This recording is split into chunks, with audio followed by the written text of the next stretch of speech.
सिवान जिला के मैरवा थाना क्षेत्र के बैकुंठ छापर गांव से शादी की नियत से घर से भागा ले जाने के मामले में स्थानीय थाना में मुकदमा दर्ज 10 सितंबर को हुआ था, जिसका कांड संख्या 322/24 है।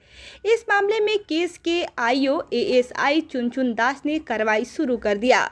वादी के द्वारा सूचना मिली कि युवती अपनी बहन के यहां पूना में है, जहां पुलिस ने 20 सितंबर को पूना के लिए रवाना हो गई।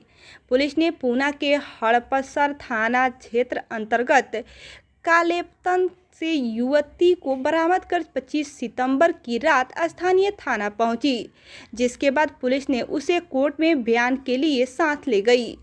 बताया जाता है कि बैकुंठ छापर गांव की युवती को भगाने का आरोप नौतन के नीतीश कुमार पर लगा था, जिसके बाद उसका काफ़ी खोजबीन के बाद पीड़ित परिवार ने नीतीश कुमार पर नामजद मुकदमा दर्ज करवाया था।